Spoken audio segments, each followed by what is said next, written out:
Hi, I'm Odessa. I drove 9 hours through a snowstorm with a cake in my lap and hope in my chest to surprise my sister at her engagement party. But when I walked in, everyone looked at me like I was the storm. They'd erased me from the guest list, laughed about me crashing, told lies I wasn't supposed to hear. So, what do you do when the family you've always protected finally shows you they never planned to protect you back? Stick around. Because the cake wasn't the only thing they left behind that night. Comment if you've ever been treated like a stranger in your own family. And don't forget to subscribe for the next chapter. Snowstorm was easier than family. I left the city just after dawn, the skyline shrinking behind me in the rearview mirror. My trunk was packed tight, mostly with a towering white bakery box, carefully insulated for the ride. Venna had once told me she loved strawberry champagne cake more than anything, so I ordered it a week early, paid extra to have it made fresh that morning. 9 hours through sleet, ice, and white-knuckled roads, because I wanted to see her face when I walked in. She was my little sister, even when she didn't act like it. I stopped once for gas and hot coffee, changing into my heels in a gas station restroom. My coat clung to me like a wet blanket. Still, I smiled, cheeks flushed from the wind, repeating in my head, "This is worth it. She's worth it." By the time I reached the upstate estate, my tires were crunching on gravel crusted in fresh snow. The mansion loomed like a bridal fairy tale, gold lights twisted along wrought iron gates, string quartets echoing faintly from the main hall. I thought, this is going to be unforgettable, just not in the way I imagined. As I handed my keys to the valet, he blinked at me twice. "Are you catering?" I laughed politely, assuming he was joking. "No, I'm family." Inside, the air was warm and perfumed with vanilla and roses, but the chill from outside didn't leave my spine. Nobody greeted me. Women in pastel gowns glanced over their shoulders, lips tightening. I took a deep breath, walking in with the cake box like it was a peace offering. Then I saw her, Venna, in a silk blush dress, hair curled into perfection. She was laughing at something a groomsman whispered until she spotted me. Her smile faltered, then her face dropped. "You actually came?" "I drove all day," I replied, trying to sound lighter than I felt. "Surprise!" She didn't even reach for the box. "I didn't think you'd, make it in this weather." I set the cake gently on the side table, next to trays of mini macarons. "Well, I did. You're getting engaged. I wouldn't miss it."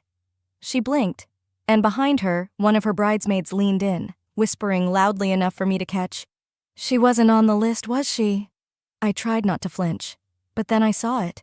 Venna's expression wasn't one of shock. It was calculation. "I'll be right back," she muttered, disappearing into a side hallway. I stood there, ignored, as people flowed around me like I was part of the decor. I found my mother near the fireplace, dressed in pearls and navy. She offered a quick air kiss, then said with a strained smile, "Just don't make this about you, okay? Tonight is for Venna." I forced a laugh. "Of course."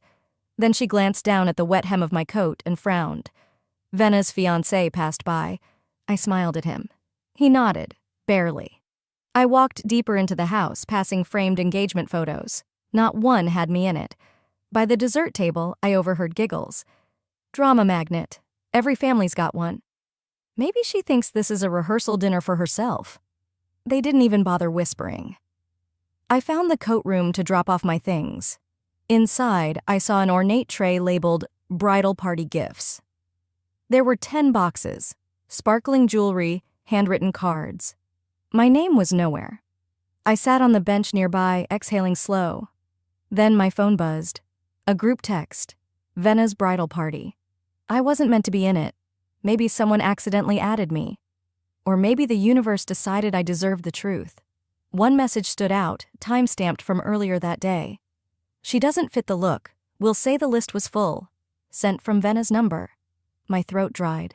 The corners of my eyes stung. I stepped back into the cold, breathing in the icy air like it might numb everything inside me. For a moment, I just stared at the snowbanks. This wasn't a misunderstanding. It was a plan. Link to next chapter.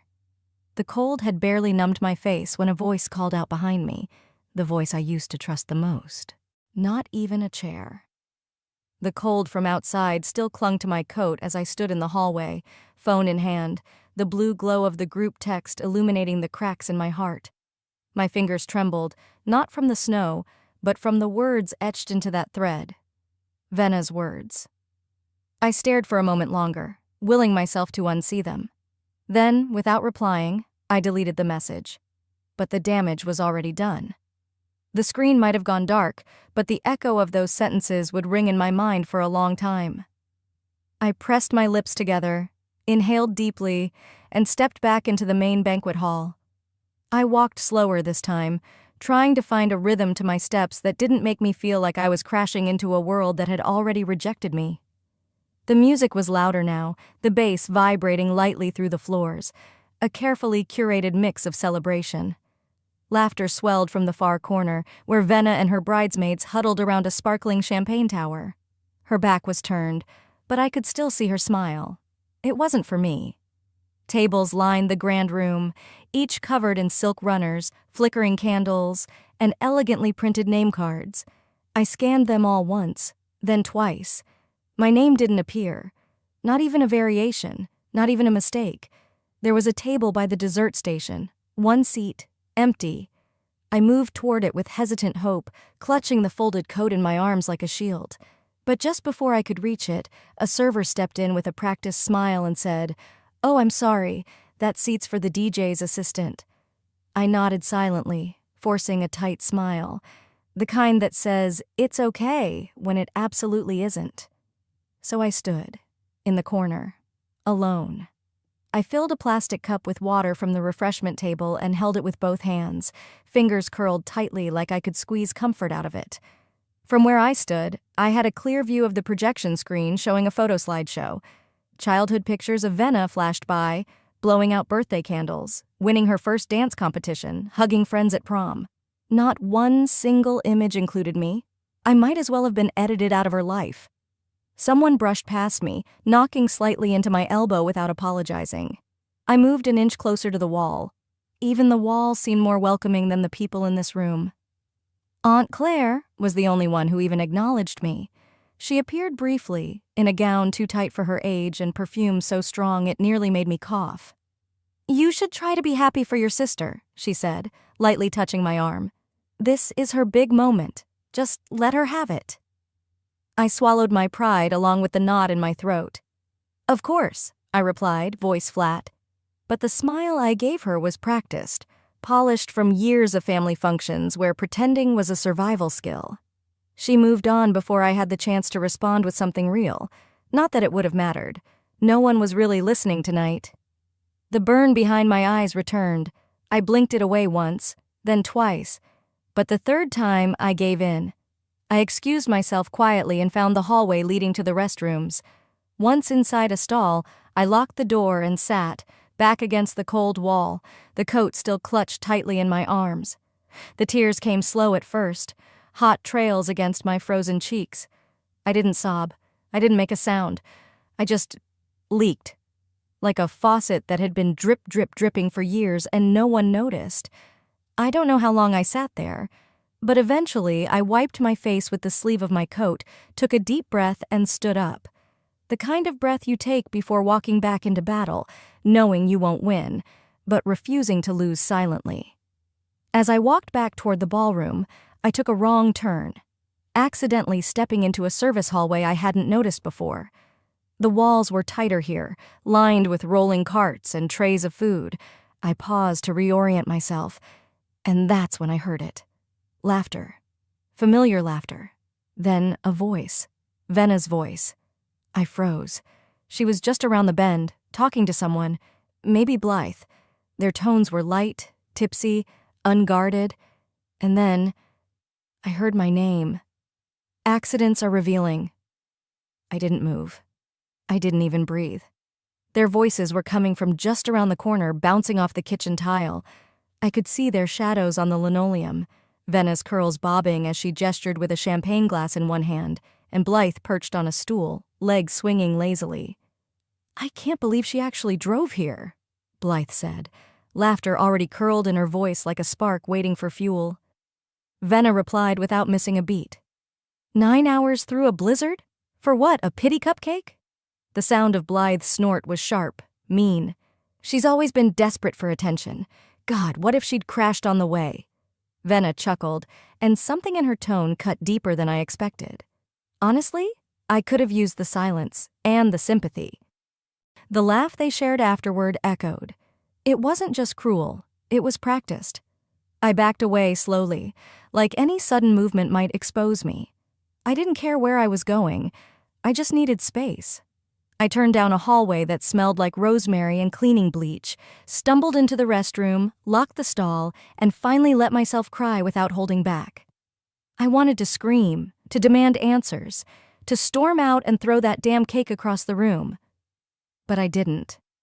Instead, I pressed the back of my hand to my mouth, willing my sobs into silence. My phone buzzed in my pocket. One notification, a weather alert. Not a single message from anyone at the party. Not a check-in. Not a, "Hey, where are you?" from my mother. Nothing. I pulled up my text thread with her anyway, just to be sure. The last message was from me. Just arrived. Can't wait to see everyone. It had been read.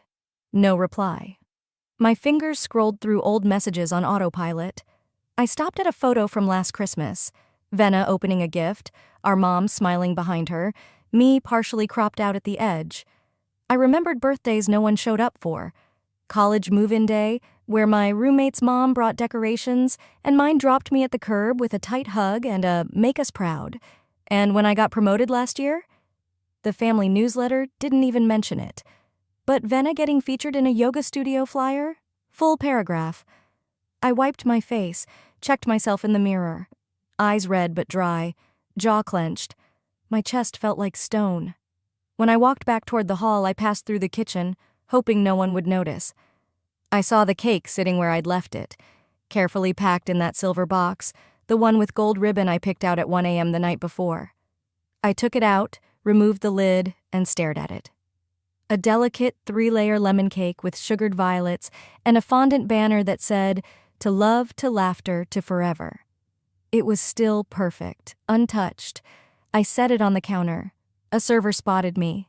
"Ma'am, I'm sorry. Guests aren't allowed. I'm just leaving," I said quietly. "It's fine." I didn't wait for him to finish. I slipped through the service exit, pulling my coat tight around my shoulders. The wind bit at my cheeks as I stepped into the snow, but somehow it stung less than what I'd just heard. I reached my car, sat behind the wheel, and stared at my phone again. 14 missed calls from numbers I recognized, but none of them mattered anymore. I powered it off, tossed it on the passenger seat. That night, I didn't go home. I found a roadside motel, paid in cash, and didn't leave my name. I slept with the TV on, still dressed, waiting for the heartbreak to dull. I sat on the edge of the bed, staring at the floral wallpaper, listening to the low hum of the air conditioner even though it was freezing outside. The remote lay untouched beside me. I couldn't bring myself to watch anything. Not a sitcom to laugh at, not a drama to distract me. Instead, I played that hallway conversation over and over in my mind. Every word Venna had said felt carved into my skin. How many times had I given her the benefit of the doubt? How often had I defended her choices, even when they made no sense to me? I drove through whiteouts for her. She couldn't lift a phone to warn me I wasn't wanted. And yet, part of me still wanted to believe this wasn't who she really was. But deep down, I already knew. It was. I curled beneath the motel comforter, scratchy against my arms, and whispered to the ceiling, "What am I even doing here?" No answer came, just the wind outside, rattling the window pane like it wanted to remind me. I had always been on the outside looking in. The motel curtains didn't block much sunlight. I woke up disoriented, still in my clothes from the night before, the faint smell of buttercream and snow clinging to my coat on the chair. My phone was blinking again and again with missed calls and unread messages. I sat up slowly and grabbed it off the side table, bracing myself. Not for concern, but for what I already knew was waiting. You embarrassed Venna. Why would you leave the cake and disappear? You've always had a flair for drama. Not one message asked, "Are you okay?" I scrolled further. numb fingers tapping cold glass. The texts kept coming. A cousin I hadn't heard from in 2 years chimed in with, "You always make everything about you. It was her night." And then the one that made my stomach turn. Mom, in the family group chat, "She's been emotionally unstable lately. Just give her space." That was the story now. That I had shown up, caused a scene, and stormed out because I couldn't handle someone else's joy. No one mentioned that I brought a handmade cake after a blizzard. No one asked about the bruising things I overheard. No one wanted to know why I left, because the answer was too inconvenient. They needed a villain, and I had been nominated, unanimously it seemed. By mid-morning, Venna had posted a photo from the party on Instagram. I stared at it for a full minute. She stood beaming, surrounded by her bridesmaids in matching white faux fur shawls. The caption read, "A perfect night with all the people I love, #blessed #engaged life." I wasn't in the photo. I wasn't tagged. I wasn't even a footnote. I blinked down at a message from an old friend. "Hey, weren't you supposed to be at the party? Venna said you couldn't make it. Everything okay?" I didn't reply. I just stared at the screen, realizing the rewrite had already begun. It wasn't just that they wanted me gone, it was that they wanted me erased. I sat in that cheap motel bed, the mattress springs poking through the sheets, and let my memories unspool. My high school graduation, no family photo. My first apartment, no housewarming gift. My last birthday, a gift card, unsigned.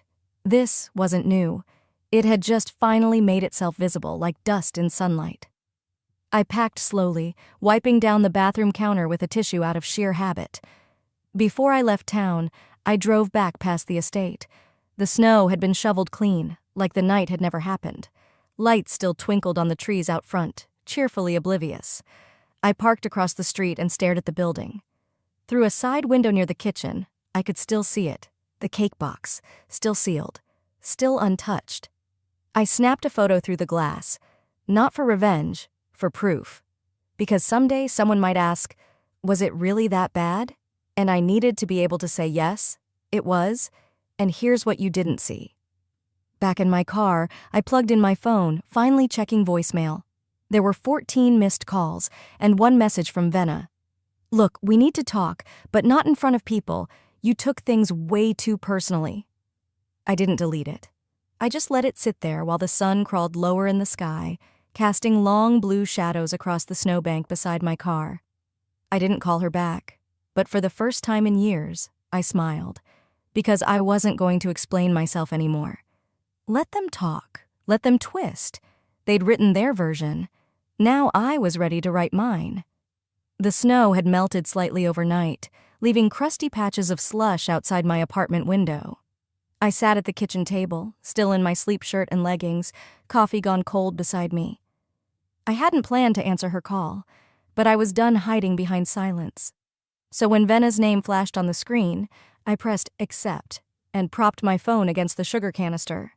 The screen flickered, and there she was, polished, mascara still clinging to her lashes, the same soft curl in her hair from 2 nights ago, perfectly curated, just like always.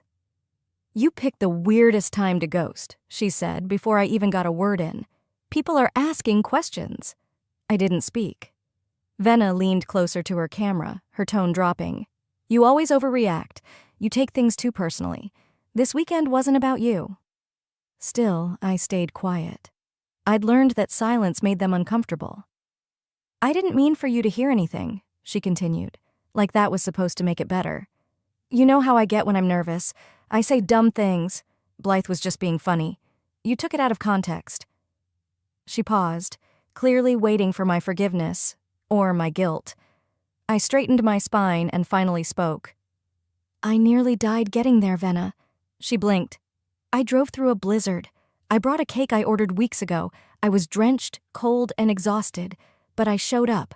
And what I got in return was hearing you joke about me crashing, about how silence would have been more convenient." "That's not fair." "No," I interrupted, holding her gaze. "What's not fair is being treated like a ghost at your event. No seat, no photos, no acknowledgement. You erased me from your engagement like I was a stain on your perfect white dress." She scoffed, that laugh she uses when she's cornered. "You're making this into a whole thing. I'm not the villain here. I tilted my head. Then stop acting like one. Venna's expression hardened. You're trying to ruin my moment. You're making this ugly. I'm not making anything, I said calmly. I'm just done letting you rewrite the truth. She started talking over me again, faster now, desperate to steer the conversation back into her control. I didn't hang up. I muted her. For 30 seconds, I watched her talk at the screen, unaware I couldn't hear her. She waved her hands, her mouth tight and eyes wild. Then she finally noticed I wasn't reacting. I ended the call. No slamming, no drama, just one press of a button. For once, she got to feel the echo of speaking into nothing. I stared at the blank screen for a moment before opening my email. I attached the catering invoice. The subject line was clean.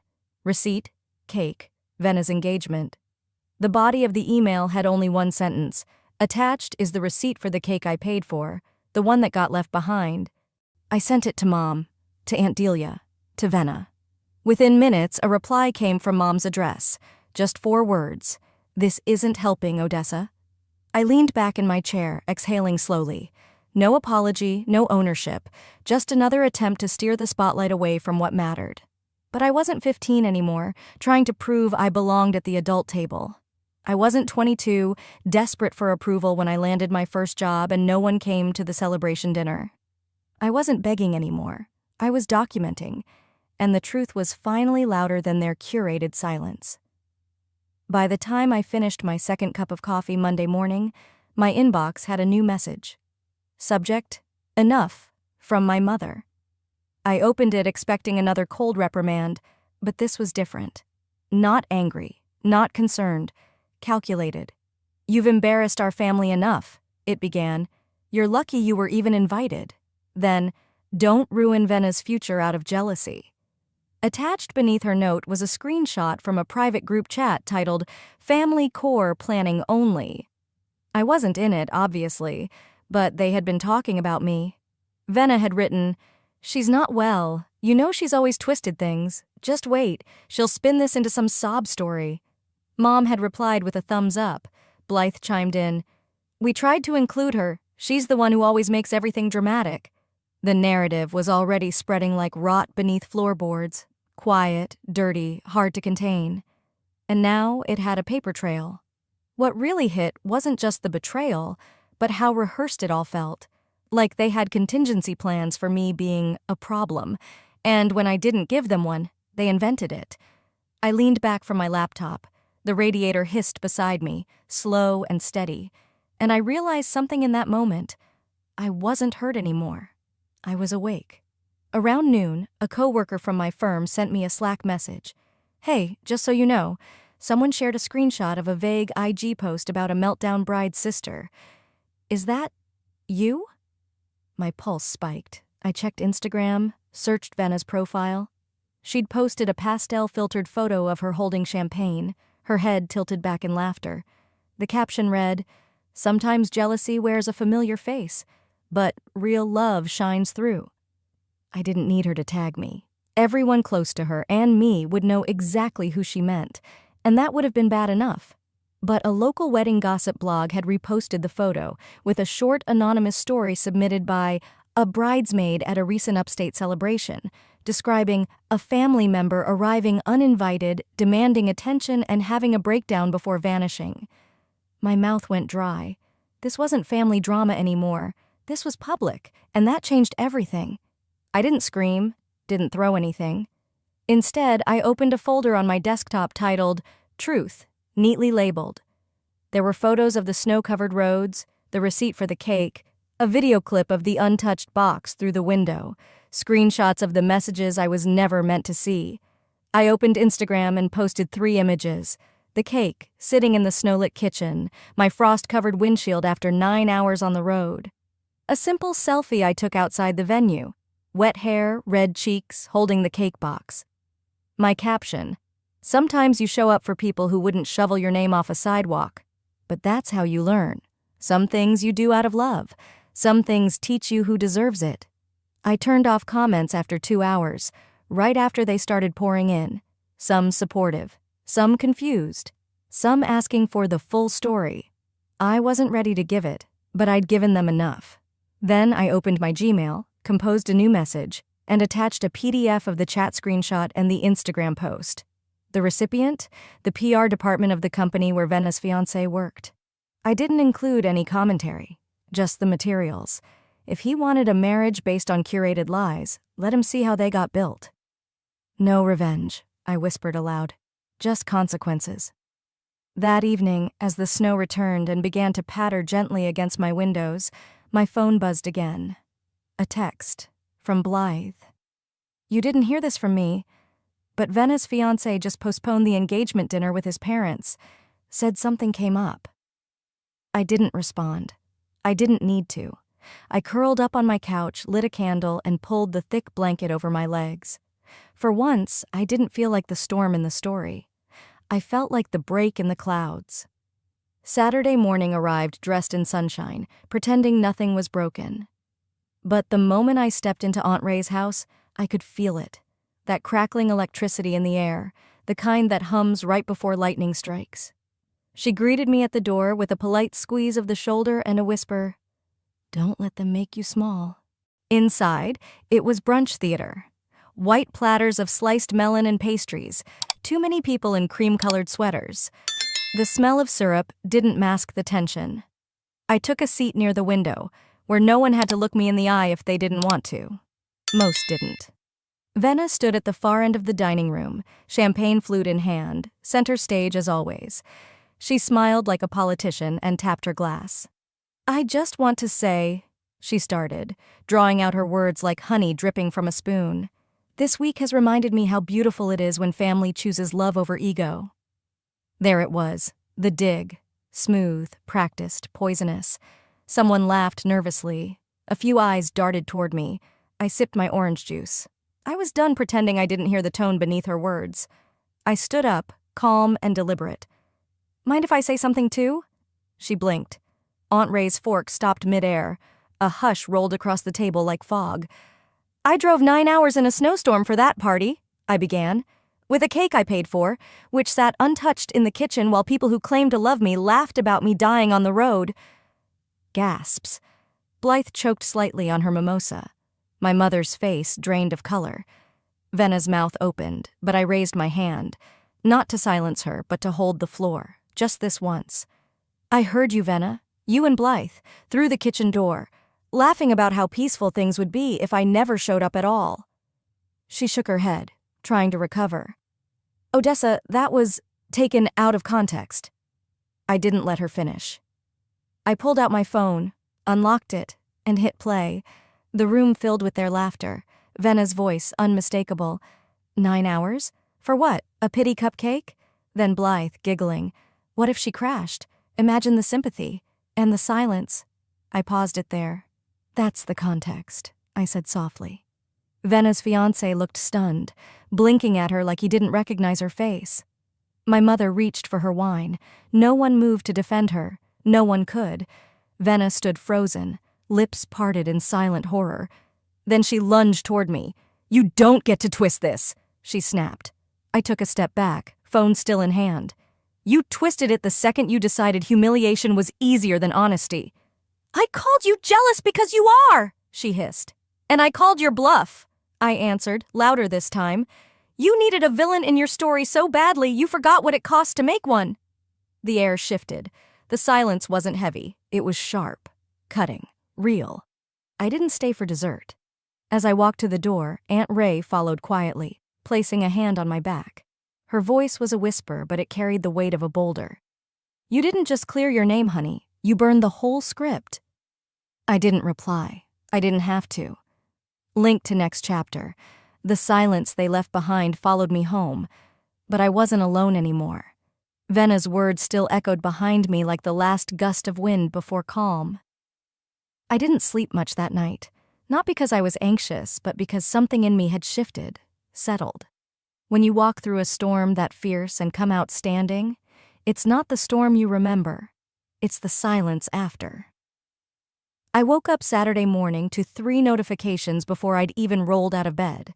The first was from Monica, a childhood neighbor I hadn't spoken to in years. "Did you hear?" she'd written. "Engagement dinner's off. His parents asked for a pause. That's their word, not mine. I stared at the screen, blinking through sleep and disbelief. I hadn't expected it to unravel this fast. Next came a vague status from Aunt Ray. Truth burns at first, but it sets you free if you're ready. No names, no hashtags, but everyone reading it would know exactly who she meant. The last notification was a photo from the brunch, me holding the mic, mid-sentence. Someone had shared it to a private family thread with the caption, "Unhinged, attention-seeking, just like always." I didn't reply, didn't need to. That part of me that used to ache for explanation, used to scream silently just see me, was finally done asking. Instead, I poured myself a cup of coffee and stared out my window at the slushy street. Across the room, an old box of journals sat half open, spilling years of written-over pages. I pulled one out, flipped through, and landed on a sentence scribbled in teenage handwriting. "Maybe if I'm quieter, they'll love me louder." I tore the page out, lit a match over the sink, and watched it turn to ash. That girl didn't live here anymore. The day passed slowly, like everything was catching up. At sunset, my phone buzzed again. It was from him, Venna's fiancé, or maybe ex-fiancé now. I hesitated, then opened it. "I'm sorry," he wrote. "You didn't deserve that. I heard everything. I didn't speak up, and I regret it." I read the message twice, not because I needed to feel vindicated, just surprised. There was something in his tone that didn't ask for forgiveness. It offered accountability. It didn't fix anything, but it meant I wasn't crazy. An hour later, another message arrived, from Blythe. I'm not proud of who I was that night. Nothing more, no follow-up, no excuse, and yet it hit me harder than any insult she'd ever whispered. That night, I sat at my kitchen table and opened a blank post. Sometimes it takes a blizzard to see clearly. This is for anyone who's ever been made to feel like they were too much just for existing. I didn't hit publish. Not yet, but I saved it. My voice no longer needed a spotlight. It just needed space. Just as I was about to close my laptop, my phone vibrated again. One message, one word. Please. Venna. I stared at it for a long time, longer than I care to admit. My heart didn't jump, my hands didn't shake, I didn't smile, because now I understood the difference between missing someone and missing who you hoped they could be. I placed the phone down and walked to the window.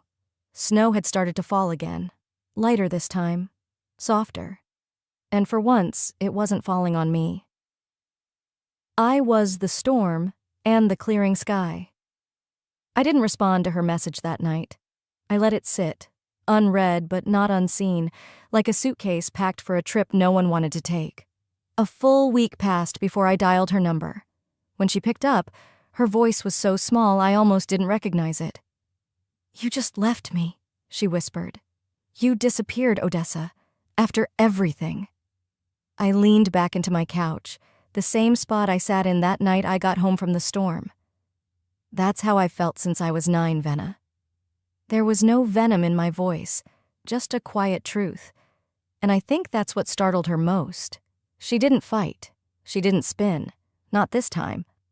"I messed up," she said. "I was cruel. I didn't want you to come because I knew people would compare us again, and I hated the way that made me feel." "Then you should have told me," I replied. "I would have still sent the cake. I just wouldn't have driven through a blizzard to get it there myself." She went silent for a while before saying, "I started therapy this week." I closed my eyes, part disbelief, part relief. "Good. I think that's the most human thing I've heard you say in years." She tried to laugh. It didn't come out fully. "My fiancé hasn't spoken to me since that brunch. He said he needs time to figure things out." "Maybe he's learning what I did," I said. That silence can be louder than screaming. Venna started crying. Real crying, not the attention-seeking kind. I didn't comfort her. I didn't coddle her. But I didn't hang up either. "I don't hate you," I said finally. "But I can't just go back to how things were. I'm done playing the background." I didn't expect a reply. She just stayed on the line, breathing through the distance. And after a few more moments, we both hung up. Nothing dramatic, just done. Later that night, I opened the draft I'd saved. I reread it 3 times before hitting post. To the quiet one at the table, you are not invisible. You don't need their permission to speak. Sometimes your story begins where their lies end. It didn't take long before notifications lit up. Messages from old classmates, co-workers, even extended family members I hadn't heard from in years. Some apologized. Some just said, "Thank you." I didn't respond to most. I didn't need to. The next morning, I walked 2 blocks in the chilly air to the little bakery near my apartment, the same one I'd visited a month ago when I placed that order for the cake that never got cut. I ordered another one. Something simple this time, just white frosting with gold dust, no names, no messages, just peace. Back home, I lit a candle on top and sat by the window, slicing the first piece for myself. I didn't toast, I didn't cry, I just sat and ate, quiet, complete. Outside, the snow had long melted. Puddles gathered along the curbs, reflecting clear skies above. Not every ending needed to be loud. Some just needed to be honest. And this one belonged to me. Sometimes, the storm doesn't come to destroy. It comes to clear the air. Odessa's story reminds us that silence isn't always peace, and standing up for yourself doesn't make you cruel. It makes you free. Have you ever been treated like you were too much just for existing, or had to walk away from family to finally find your voice? Share your thoughts in the comments. We'd love to hear your story. And if you believe in stories that heal, that fight back, that matter, don't forget to like, subscribe, and turn on notifications so you never miss the next one. Your voice belongs here too.